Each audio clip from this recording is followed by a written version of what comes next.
What's good YouTube? It's your boy Nelson Ambills and welcome back to Adulting 101. On this channel we talk about the process of going from a young adult to an adult, that's buying a house, moving out, dealing with debt, mortgages, investing, and basically all the stuff they don't tell you about in school. I try and cover all those little life hacks and document the process, so join me on that.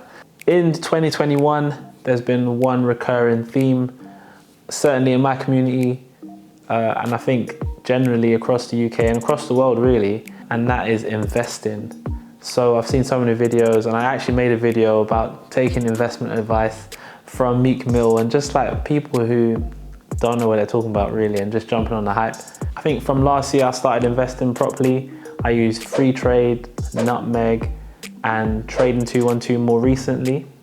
I've done a short video about those 3 different platforms in my beginner's guide to invest in the stock market. I've read a few books on Audible, the latest being the Little Book of Common Sense Investing. To give a summary of what it's been about so far, it's investing in the whole stock market rather than picking stocks individually. If you're interested in that, you can read the book yourself. I'm not going to go into it, that's not what this video is about. There's so much information and theories and advice and tips on investing, but there's no substitute for experience. Although I do have 2 portfolios that are much more safer, I guess, much more conventional ways of investing. I did open a Trading 212 account to invest in penny stocks and invest in individual stocks and basically jump on with what everything's happening. So here are 5 mistakes I made stock picking. Number 1, buying the hype. Whether it's Dogecoin, Bitcoin, GameStop, BlackBerry, whatever it is, you see the news, all-time high, you get FOMO, the fear of missing out. And you think, oh, what if everyone else is making money off of this? I'll be the fool to not jump on this, and then you end up jumping on it and you lose a lot of money. I'll actually be showing my portfolio. It should come up somewhere on the screen. My portfolio, I bought in GameStop, BlackBerry, Nokia. I didn't do the crypto stuff because you had to open a new account, which just seemed long at the time. So I jumped on it. There was one point, and I'll show you on the portfolio, there was one point where I was up. I was like, what? Investing, come on. But yeah, it quickly went to shit. And as of today, I'm down like £700 on those stocks, Nokia, BlackBerry, AMC, GameStop. So jumping on the hype, if you haven't done your own research, if you don't know about it, don't think, oh, I'm just gonna buy Tesla because everyone's buying Tesla. I'm gonna buy GameStop because GameStop is at its all-time high. I'm telling you from experience, if you jump on it and you're not really sure what's going on, chances are you'll lose money. Mistake number 2, selling too early. So I did pick up a few tips from my friends who are like more seasoned traders or investors. I got tipped off on a stock called Alpine, ALPP is the ticker on Trading 212 if you're interested. Today it's trading around $9. I got in initially at $1 or something like that. So I put in £1,000, boom, yes, £1,000 in there on $1 per share. It went to $2 like the next day. I was like, what? I've made £1,000 in a day. Are you dumb? I'm rich. It's made £1,000 now. I sold it quickly. Bro, it's on $9 now. So I had like 1,000 shares at $1. If I just left it to $9 a day, obviously it fluctuates up and down, I'd have £9,000. So selling just because you see a profit is not the way to go, and that's a mistake that I made. Number 3, selling and forgetting. So another stock that I bought into quite early is called American Battery Metals. If you want to know about the company, you can search that yourself. I can't remember off the top of my head. But yeah, I'll put it on the screen. I got in there at like $2 and it went all the way down. I think I got in there like $1 something and it went all the way down. It was at $2. And I thought, yeah, I've learnt my lesson from the first one because I sold it too early. So it got to $2, I was like, it's gonna go to $5 or something. So I didn't sell and it started going down. It got to a point where I just about breaking even. So I was like, I don't wanna take a loss. So I sold it and then didn't keep any notifications to keep up with how the price is moving again. So I checked it again, it's on $4.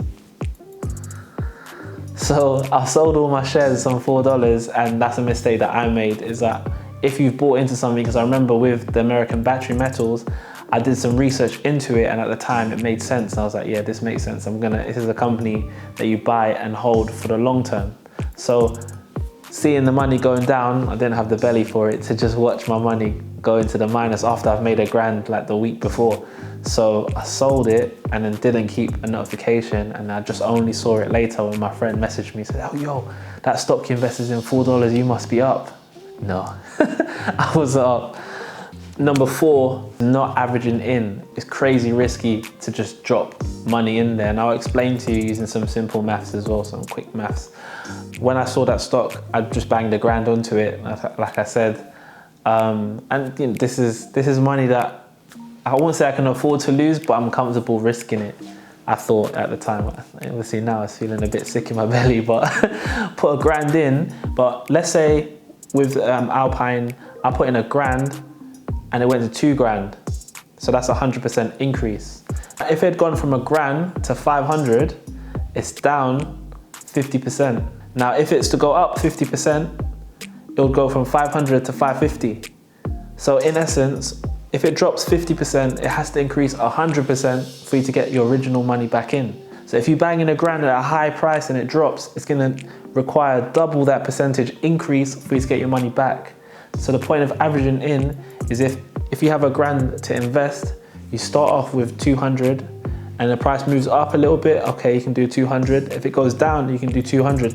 And what happens is you get a good average. So if it drops a lot, or if it goes high, or if it increases a lot, then you're not too far from either way. But it's more about saving you if it drops.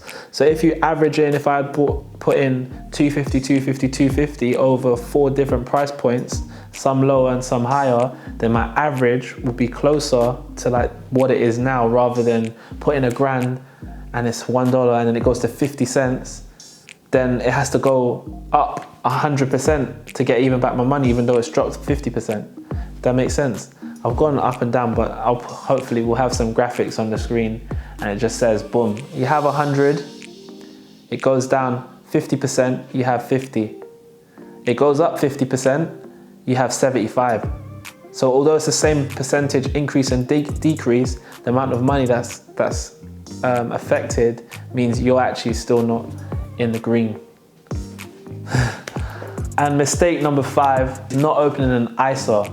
I don't think I have any subscribers in America, but for those who are in America, an ISA is an investment savings account. It's a tax-free account that you can open once per year, and it gives you a £20,000 pay limit. It's like the Roth IRA for my American subscribers, if there are any. So when investing, at the moment I'm down in it, so like I'm sure no one's the tax man's not looking for me, HMRC not looking for me to get more money off of me, because I'm basically like throwing money away with all these mistakes I'm making. So yeah, don't make these mistakes, people. Don't make these mistakes. If you're enjoying this, by the way, hit the like button, subscribe, hit the bell so you know when I've dropped a new video. I'll be dropping them every week by God's grace. So yeah, if you open an ISA, you're allowed a £20,000 limit per year. You can pay £20,000 into the ISA per year, and any interest you make on that 20K is tax-free.